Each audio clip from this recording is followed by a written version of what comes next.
आज के इस जलसा के सब मेहमान खुसूसी जनाब इम्तियाज जलील साहब, हमारे बहुत ही मजबूत और फास्ट फ्रेंड जनाब मंजूर साहब और यहाँ के तमाम लोग, जितने लोग इस कारवां को साथ दिए हैं, मैं तमाम लोगों को दिल की गहराई से मुबारकबाद देना चाहता हूँ। मेरे दोस्तों, हमारे बीच खसूसी मेहमान आए हैं, आप लोग उसकी बातों को सुने, उससे कबल मैं एक झलकियां दे देना चाहता हूँ। अभी तो आपके बीच एक जलील साहब आए हैं, मंजूर खान साहब आए हैं। याद रखिए मेरे क्रिकेट प्रेमियों, आपके बीच अजहरुद्दीन को भी उतारने का काम करूंगा। मुशायरा पसंद लोग जो मुशायरे को पसंद करते हैं, उसके लिए भी मैं अदनान प्रतापगिरी और सफियान प्रतापगिरी को भी लाना। वही नहीं दोस्तों, ये मजलिस आपके बीच जितने लोग फिल्म के चाहते हैं, फिल्मिस्तान से मैं गोविंदा को मिला के साथ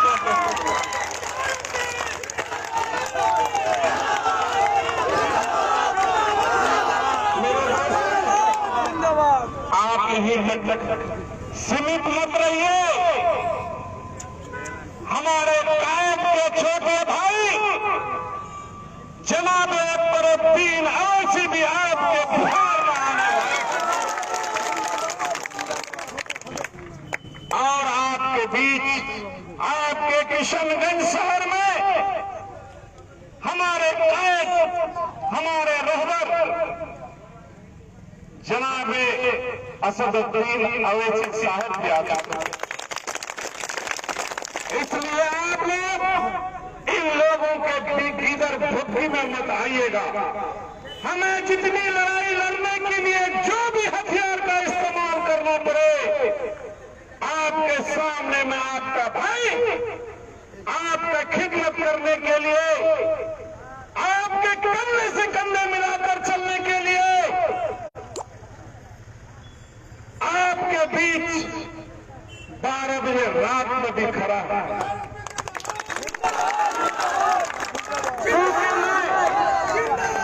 चूंकि मैं ज्यादा बात इसलिए नहीं बोलूंगा कि आपके बीच में सिर्फ और सिर्फ 16 या 17 मिनट बाकी रह गया है और आपको सुनना है हमारे मेहमान जनाबे जलील साहब को।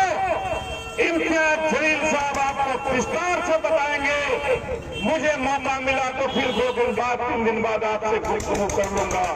आपको आज इम्तियाज जलील साहब का गुफ्तगू सुनना है। मैं अपनी बात को खत्म करते हुए दावत सखुन देता हूँ जनाबे इम्तियाज जलील साहब को। इम्तियाज जलील साहब आए और लोगों को संबोधित करें, लोगों को मुल्क के हालात के बारे में बताएं। बहुत बहुत शुक्रिया, धन्यवाद। अस्सलाम वालेकुम।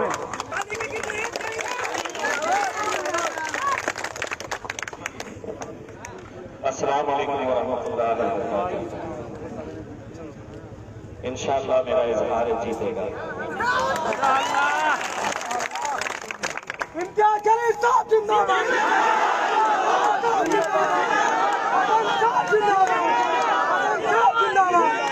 अभी एक साहब तकरीर के दौरान बताए कि एक नेताजी ने कहा है कि इजहार अगर जीत गया तो क्या उखाड़ लेगा। आप जब हार जाएंगे तो दिल्ली आना, मैं आपको पार्लियामेंट का पास दूंगा और वहां पे देखना कि हम कैसे अच्छों की क्या क्या उखाड़ते हैं।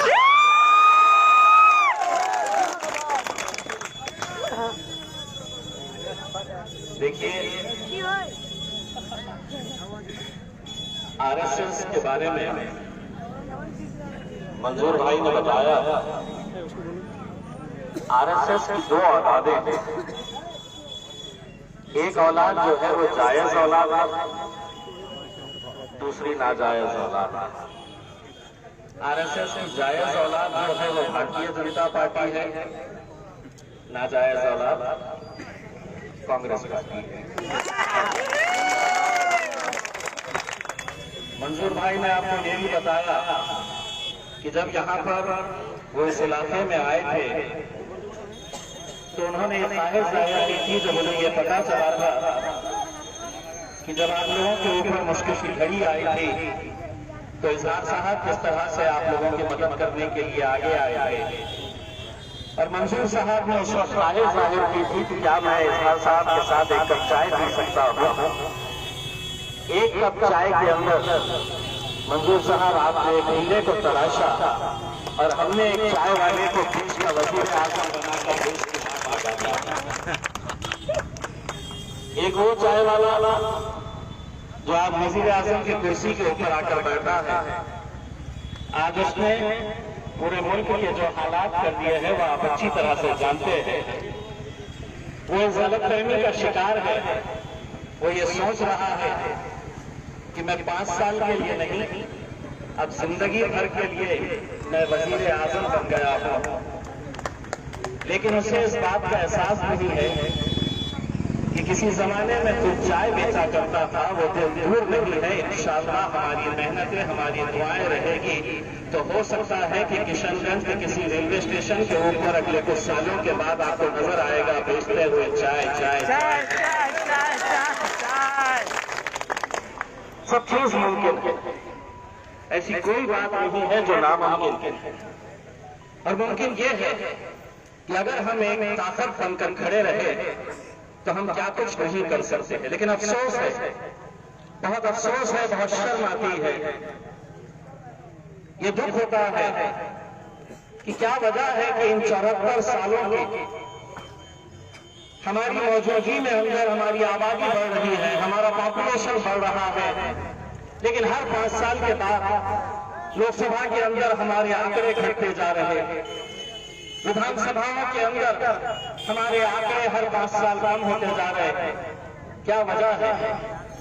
उसकी वजह यह है कि हर 5 साल के बाद चुनाव आते हैं, ऐसे जलसे सजाए जाते हैं और इन जलसों का मकसद यही होता है कि ये जो कौम है, इस कौम को किस तरह से बांटा जाए, इस कौम को तकसीम किस तरह से किया जाए। ये काम कर दो, अपनी हुकूमतें चलाते रहो, यही काम पिछले 74 साल है। मैं हर जलसे में अगर जा रहा हूं तो मैं आपको अपना खुद का उदाहरण दे रहा हूं, मैं अपने आप के बारे में बता रहा हूं, क्योंकि अगर एक नामुमकिन काम को हमने मुमकिन करके दिखाया है तो वो कैसे मुमकिन हुआ है। महाराष्ट्र के अंदर 48 सीटें हैं लोकसभा की, कांग्रेस है, राष्ट्रवादी है, समाजवादी पार्टी है, शिवसेना है, भारतीय जनता पार्टी है।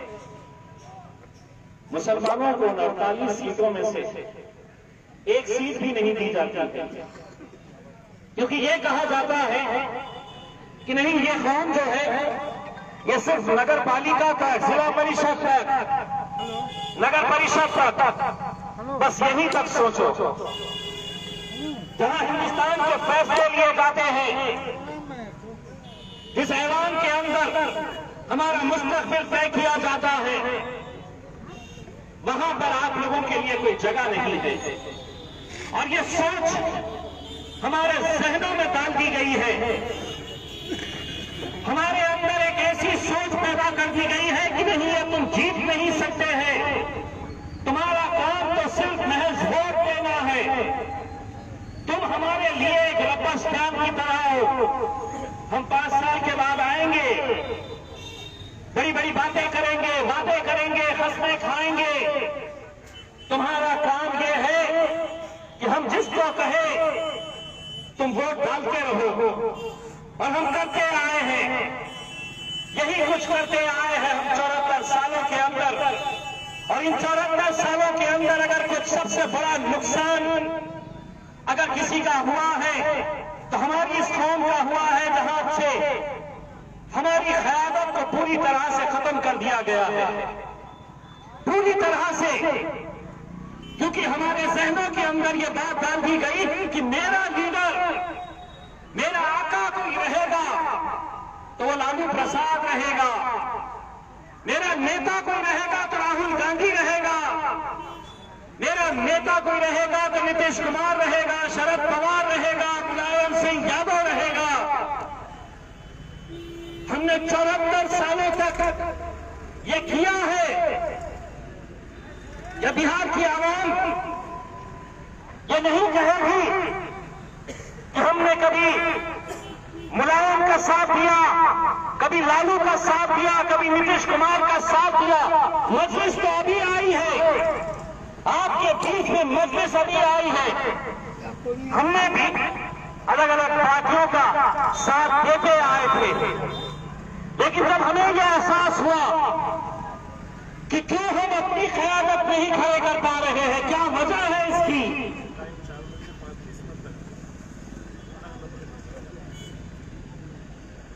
टाइम बढ़ गया है करके खुशखबरी दिए थे, तो अभी चौके चल रहे थे, थोड़ी देर के बाद हम छक्के मारेंगे।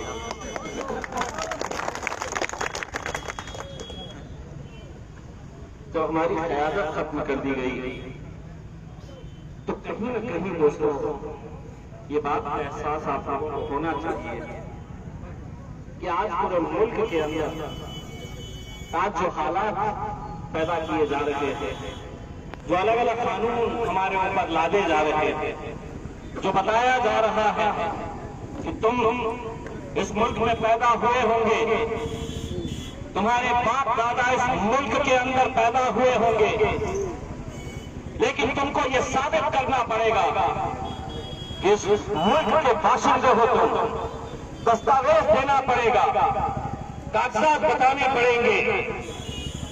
हम तो एक ही बात कह रहे हैं, इस मुल्क के अंदर पैदा हुए हैं, मोदी जी तुम कानून जो चाहे लेकर आ जाओ, इंशाअल्लाह इसी मिट्टी में हम दफन होंगे। लड़ेंगे हम, बिल्कुल लड़ेंगे, लेकिन झुकेंगे नहीं इंशाअल्लाह। इन ताकतों के सामने झुकेंगे नहीं। और ये जो काम हो रहा है, नहीं मेरा आका तो लालू प्रसाद है, शरद पवार है, राहुल गांधी है। मैं था उस वक्त लोकसभा में जब कानून हमारी बहनों के ताल्लुक से लाया गया, ट्रिपल तलाक का कानून, और लाने वाला वो शख्स जो चीख चीख कर कह रहा था कि मुझे मेरी मुस्लिम बहनों की बहुत फिक्र है, इसीलिए मैं ये कानून लेकर आ रहा हूं। वो शख्स जो खुद अपनी बीवी को छोड़ बैठा है, उसे हमारी बहनों की फिक्र है।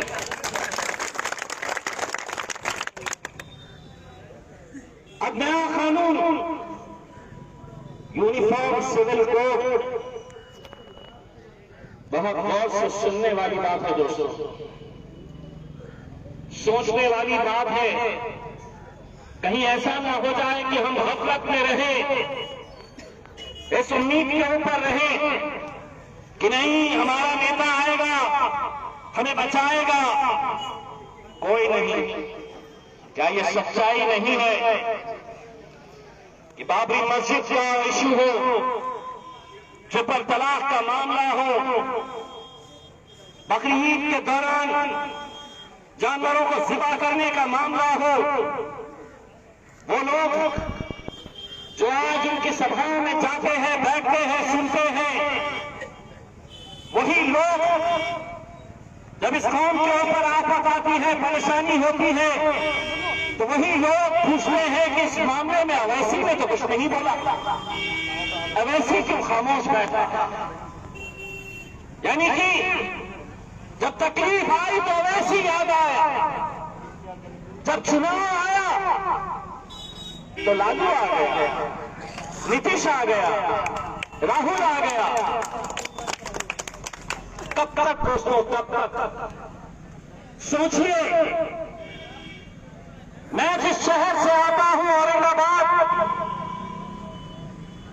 वहां पर पिछले 20 सालों से शिवसेना की हुकूमत, नगर पालिका के ऊपर शिवसेना भारतीय जनता पार्टी, 4 आमदार विधायक, चारों शिवसेना के सांसद 20 साल से शिवसेना का चुनकर आ रहा। इन 20 सालों में मजलिस में चुनाव नहीं लड़ी, उसके बावजूद हम कांग्रेस को वोट देते रहे।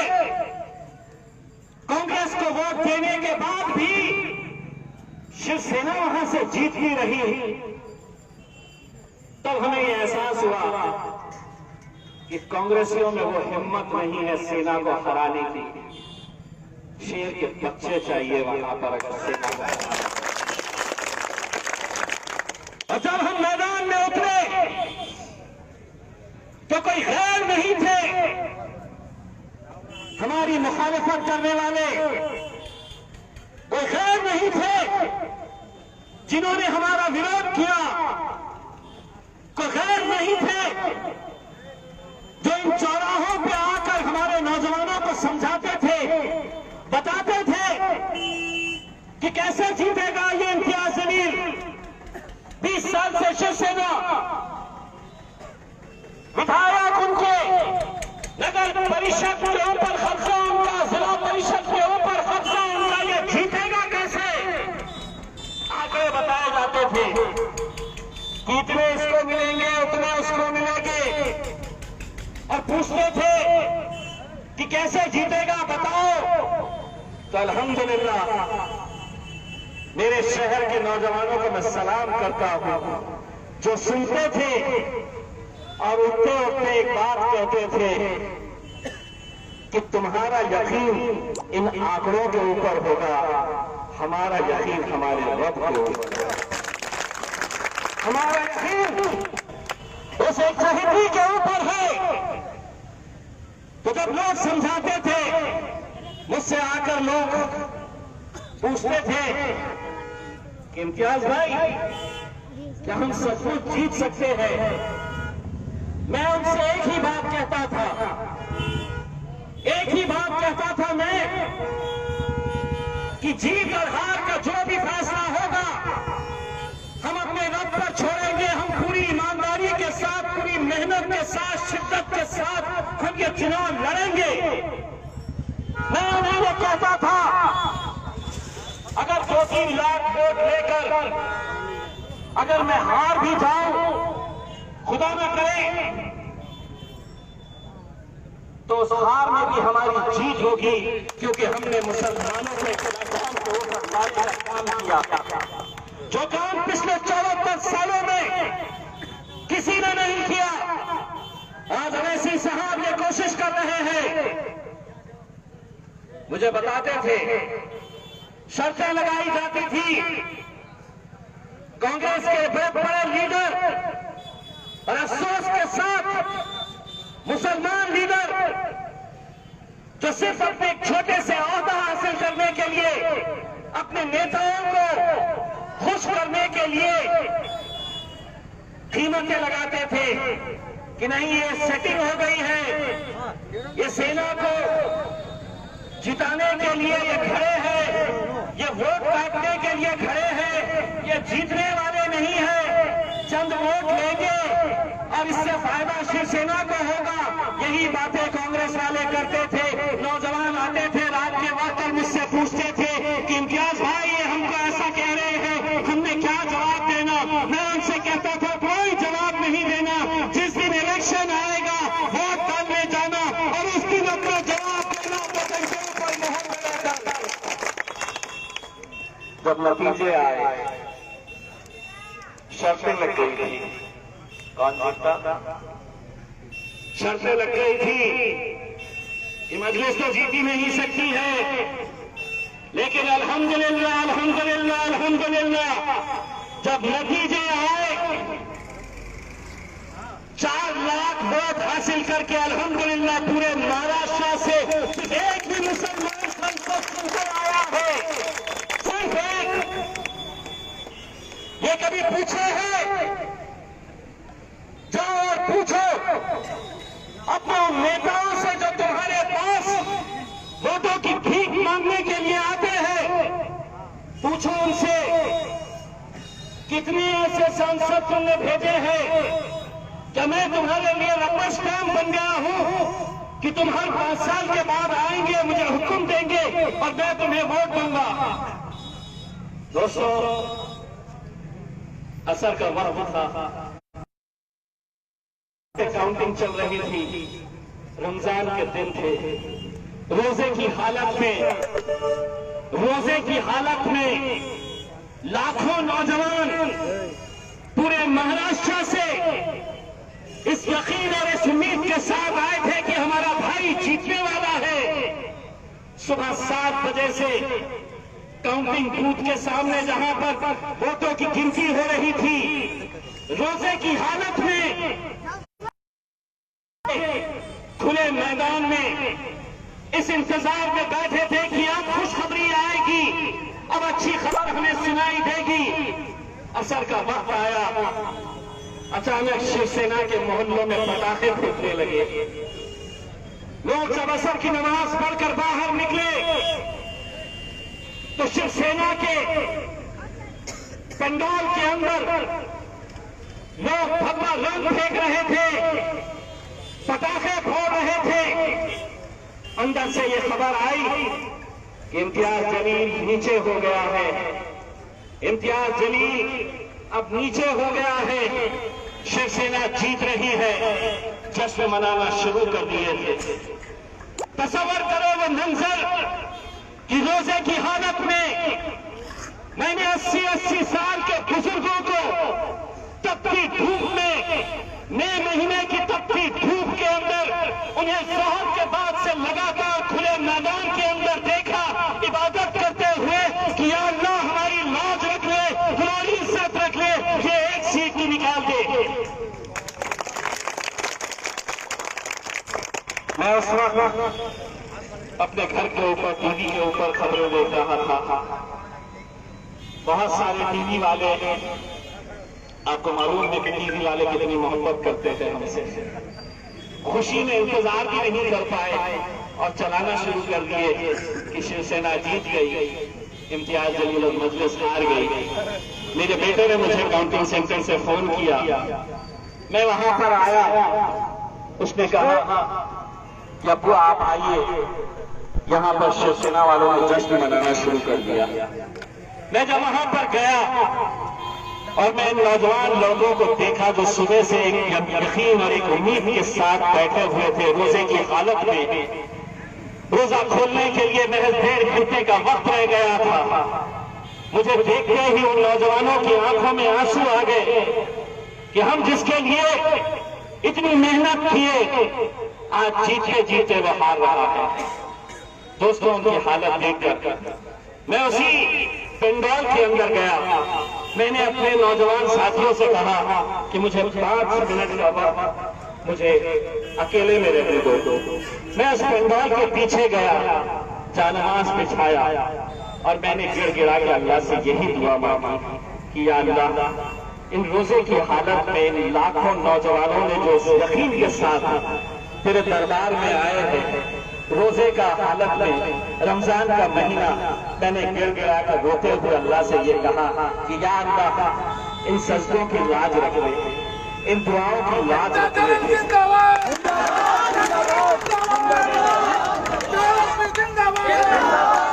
दोस्तों, बस बाहर जैसे ही आया, एक अधिकारी ने इशारा करके कहा कि इम्तियाज भाई पतंग तोड़ चलिए। दोस्तों, ये यकीन कि जहां पर हमें ये बता दिया गया है, हमारे जहनों के अंदर ये बात डाल दी गई है, अरे तुम जीत नहीं सकते हैं। हम आज वो यकीन को आपके सामने लेकर आए हैं। हम आपको ये जगाने के लिए आए हैं, बताने के लिए आए हैं। कब तक गैरों की चौखटों के ऊपर अपना माथा टेकोगे? एक बार शेर की सवारी करके तो देखो।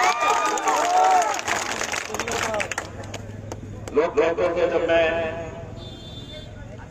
पहली मर्तबा विधायक बना था और महाराष्ट्र में गया था तो मेरे साथ मुंबई के हमारे दोस्त वारिस पठान साहब भी थे। हम दोनों गए थे पहली बार, तो ही जीत कर आए थे। पूरे महाराष्ट्र के 288 विधानसभाओं के अंदर से 2 MIM के विधायक चुनकर गए। तो खबर ये नहीं थी कि सरकार किसकी बनने वाली है, खबर ये नहीं थी कि भारतीय जनता पार्टी ने कितनी जीती, कांग्रेस ने कितनी जीती, शिवसेना ने कितनी जीती, शरद पवार ने कितनी जीती। खबर ये थी कि ये 2 कैसे जीते।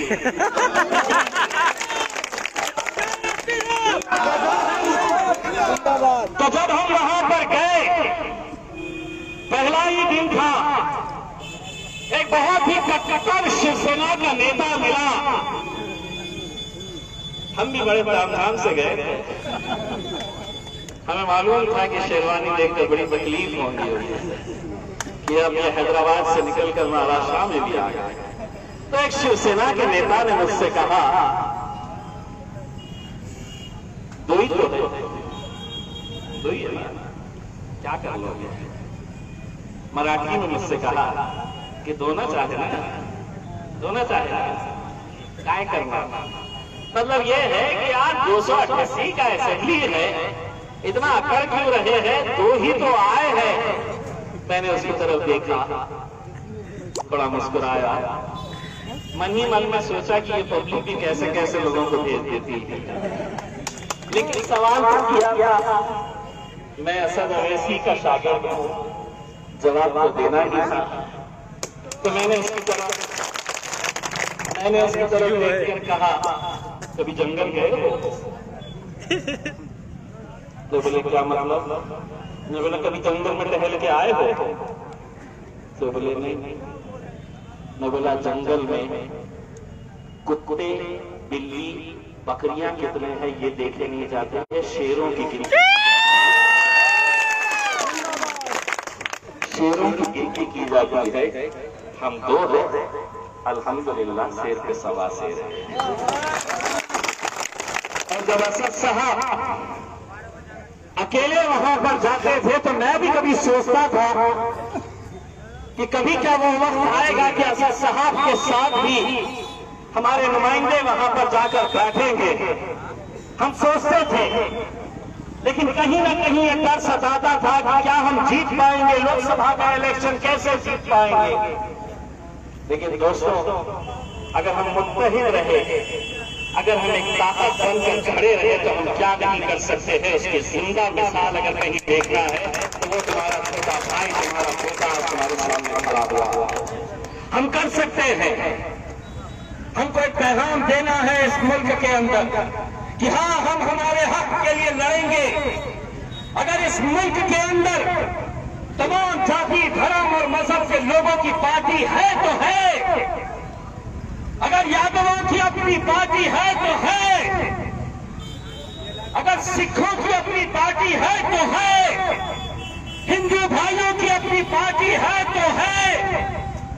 तकलीफ तो उसी वक्त हो जाती है कि ये मुसलमान अब क्यों इकट्ठा हो रहे हैं। ये तो हमारी जागीर हुआ करते थे, इनका काम तो हमें वोट देने का था। अब ये अपनी आवाज कैसे बुलंद कर रहे हैं, ये कैसा सोच रहे हैं कि हमारा अपना भी नेता होगा, हमारी अपनी भी पार्टी होगी। हाँ होगी, और हमने तय किए हैं कि मेरा भी अपना नेता होगा, तुम्हारा भी अपना नेता होगा, तुम्हारा भी अपना नेता होगा, हम सबका एक ही नेता होगा, वो होगा बैरिस्टर असदुद्दीन। करना पड़ेगा दोस्तों, करना पड़ेगा। हम लोग क्यों हम बन जाते हैं, कि जहां हमने किसी को टिकट दिया कि उसके अंदर नुस्ख निकालना शुरू कर दो, हमने इजहार साहब को दिया तो चौपाल पे बैठ जाओ और चर्चा करना शुरू कर दो कि इनको क्यों दिया, इनको मिलना था, उनको दिया इनको देना था। दोस्तों, वो कौम कभी आगे नहीं बढ़ सकती जो अपने कायद के फैसलों को मानेगी नहीं। वो कौम कभी आगे नहीं बढ़ सकती जो अपने कायद के फैसले को फैसला नहीं समझती। हम तो ये समझते हैं कि अगर बैरिस्टर असदुद्दीन अवैसी साहब ने इस इलाके के किसी छोटे से सड़क चलते आदमी पे, किसी चाय वाले पे, किसी ऑटो चलाने वाले के ऊपर हाथ रख देती और ये कहती कि अब ये इलेक्शन ये लड़ेगा, तो सारी कौम में कहना चाहिए लब्बैक, उसके पीछे जाना चाहिए। नहीं, बाकी राजनीतिक पार्टियों के अंदर शराबी चलेगा, कबाबी चलेगा, 2 नंबर के धंधे वाला चलेगा, सब कुछ चलेगा, लेकिन मजलिस का जहां से नुमाइंदा हम तय करते हैं तो उम्मीद करते हैं कि आसमान से कोई हम फरिश्ता लेकर आएंगे। दोस्तों, इंसान हम भी है, गलतियां हमसे भी होती हैं, लेकिन इसका मतलब ये नहीं है कि आज हम अपनी अना की खातिर, अपनी मफाद की खातिर अपनी सियासत को पूरी तरह से खत्म कर दे। आज मुल्क के अंदर जो NRC के नाम के ऊपर जो आफतें आपके ऊपर आने वाली है, इस बात का आपको अंदाजा नहीं होगा, लेकिन उससे ज्यादा खतरनाक एक कानून जो भारतीय जनता पार्टी लेकर आने वाली है। और मैं आपको पूरे यकीन, पूरी जिम्मेदारी के साथ मीडिया के सामने ये बता रहा हूं कि उस कानून को ताईद कांग्रेस पार्टी की भी है, क्योंकि दोनों एक ही बाप की तो नाजायज औलादे हैं। भारतीय जनता पार्टी कहती है जब ये काम का मामला आएगा तो हम सामने से भिड़ेंगे, कांग्रेस कहती तू सामने से भिड़, मैं पीछे से इन्हें वार करूंगा। ये धंधा करते आए हैं। UNC का कानून जब आएगा दोस्तों, मैं आप लोगों को आगाह करना चाहता हूं, उस वक्त अगर हमारी सियासी ताकत नहीं रहेगी तो हम बहुत पीछे हो जाएंगे, बहुत तकलीफों का सामना करना पड़ेगा। यूनिफॉर्म सिविल कोड का कानून भारतीय जनता पार्टी लेकर आने वाली है, और उस कानून का मतलब ये है कि इस मुल्क के अंदर तुम्हारी मजहबी शिनाख्त नहीं दिखनी चाहिए। इस मुल्क के अंदर तुम जब सड़क पर आए तो ये बताना मुश्किल हो जाना चाहिए कि ये शख्स किस जात का है, किस धर्म का है।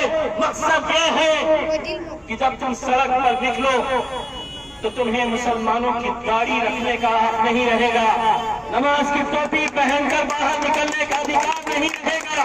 ये सच्चाई है। ये सच्चाई को अगर हम नहीं समझेंगे और कहेंगे कि नहीं मेरा बाप लालू प्रसाद है, नहीं आएगा कोई लालू आलू भालू कोई नहीं आने वाला है,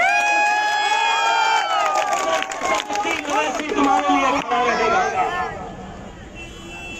दोस्तों, गूंगे मूंगे बहरे वो लोग जो तुम्हें 74 सालों तक तुम्हारे इस कौम का सौदा करते आए हैं, अगर उनके बहकावे में एक बार फिर से आ गए तो हम बहुत पीछे चले जाएंगे।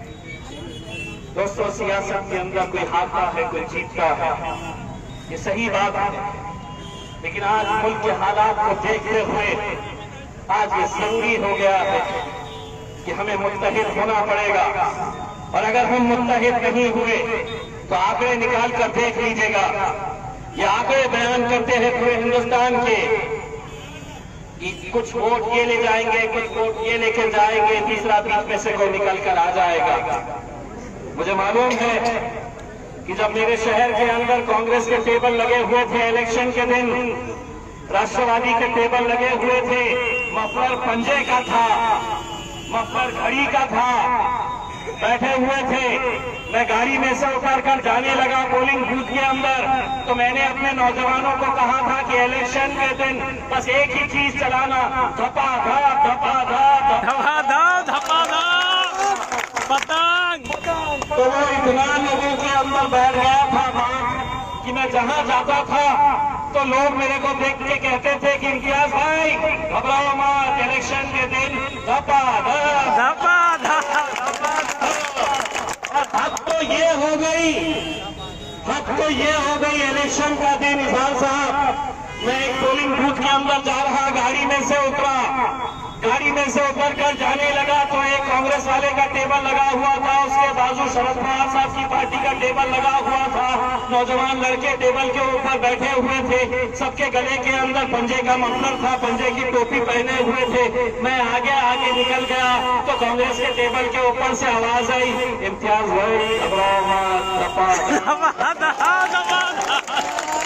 बस उसी दिन मैंने तय कर लिया, बोला क्या बोला, इम्तियाज भाई मेरी तो निकल पड़ी है, टोपी उनकी है, लेकिन धपाधप अपनी चलेगी इंशाअल्लाह यहाँ पे भी। तो यहाँ पर भी अब पतंग को उड़ाना है। अब पतंग कैसा उड़ती है, मांझा लगता है, पतंग इनका रहेगा, मांझा किसी का भी ले लो, चलेगा। मांझा लो किसी का भी, पतंग इधर साहब उड़ा। सिर्फ यही इंतजार करने के लिए आए थे कि अगर आप लोगों ने तय कर लिया, एक अदन आपसे जाते जाते इतनी गुजारिश करना चाहूंगा कि अक्सर हम लोग इस गफलत के अंदर रहते हैं। हम ये सोचते हैं कि यार अगर मैं वोट नहीं दिया तो क्या होगा, इतने सारे लोग जो है वोट देने के लिए, तो घर का बुजुर्ग कहता है कि नहीं मैं नहीं जाने वाला। नौजवान सोचता है कि यार मेरे वोट से क्या होने वाला है, जो होगा होगा। एक एक वोट की कीमत क्या होती है दोस्तों, इसका अंदाजा लगाइए। मुझे जिताने के लिए कई ऐसे लोग थे जो अलीगढ़ से आए थे, औरंगाबाद, जो दिल्ली में नौकरी करते थे, एक वोट देने के लिए ट्रेन से सफर करके आए थे, वोट डाले और वापस अपने गए थे, दिल्ली चले गए, अलीगढ़ चले गए। तो ऐसे लोगों की वजह से खतरे खतरे से झरिया बनी, खतरे खतरे से झरिया बनी थी, तब जाकर जीत नसीब हुई थी। ये बात का एहसास रख लेना, जीत और हार के अंदर एक वोट का भी फर्क बहुत मायने रखता है। अगर कोई एक वोट से अगर जीतता है तो जीत उसकी होती है, एक वोट से हारता है तो ये नहीं कहा जाता है कि नहीं तुम तो बराबर थे, दोनों आधा आधा बांट लो, ऐसा नहीं होता है। एक एक वोट की कीमत रहेगी। मैं आप लोगों से अब ये गुजारिश करना चाहूंगा कि इलेक्शन के दिन सुबह उठिए, फजर की नमाज पढ़िएगा, 2 रकात नमाज नफिल पढ़िएगा और ये दुआ करिएगा कि मजलिस को इतिहास के अंदर लड़ रही है उसे कामयाब बनाइए, क्योंकि हमें मालूम है कि इंशाअल्लाह आप लोगों ने ये तय कर लिया है कि इजहार साहब को आप यहाँ से जिताएंगे, जीतेंगे इजहार साहब, लेकिन ताकत मिलेगी मेरे असर भाई को इंशाअल्लाह। और वो ताकत आज मुल्क के लिए बहुत जरूरी है दोस्तों, बहुत जरूरी है। वो ताकत अगर आपको देनी है, अपनी कौम की आवाज अगर पार्लियामेंट के अंदर उठाना है, तो कहीं ना कहीं लोगों को भी ये एहसास होना चाहिए, लोगों को भी ये लगना चाहिए कि असद साहब जहाँ जाते हैं तो सिर्फ इलेक्शन लड़ने के लिए नहीं जाते हैं। बिहार वो राज्य होना चाहिए पूरे देश के अंदर जहाँ हम भी जाकर फख्र के साथ रहे कि हम महाराष्ट्र के अंदर तो सिर्फ 2 ही लेकर आए थे। अल्हम्दुलिल्लाह मेरे शेरों ने जहाँ जहाँ बैरिस्टर असदुद्दीन अवैसी साहब को उम्मीदवार खड़े थे, वहाँ पूरे के पूरे उम्मीदवारों को जिताने का काम हमारी किसी ने कहा है कि महाराष्ट्र के अंदर एक प्रोग्राम हुआ था और आरएसएस का प्रोग्राम था, जहां पर यह बताया गया था कि अगर हम बिहारियों को महाराष्ट्र के अंदर अगर आएंगे तो हम तुम्हें पीटेंगे, क्योंकि तुम हमारी नौकरियां लेते हैं। वो अंतर पंटर को कह देना, ये भाषण अब देना बंद कर दो, पहले मजलिस वहां थी नहीं, अब मजलिस वहां पर है। किसी एक बिहारी के ऊपर हाथ उठाकर तो देखो, मजलिस तुम्हें बताएगी। अल्हम्दुलिल्लाह यही उम्मीद और यही यकीन के साथ हम जा रहे हैं कि इंशाअल्लाह दोबारा जब आपके बीच में आएंगे तो इजहार साहब यहाँ के विधायक रहेंगे और हम उनका जश्न मनाने के लिए बहुत शुक्रिया। आप लोग मीम न्यूज़ वेब की ताज़ा तरीन खबरों के लिए लाइक करें, सब्सक्राइब करें हमारा यूट्यूब चैनल।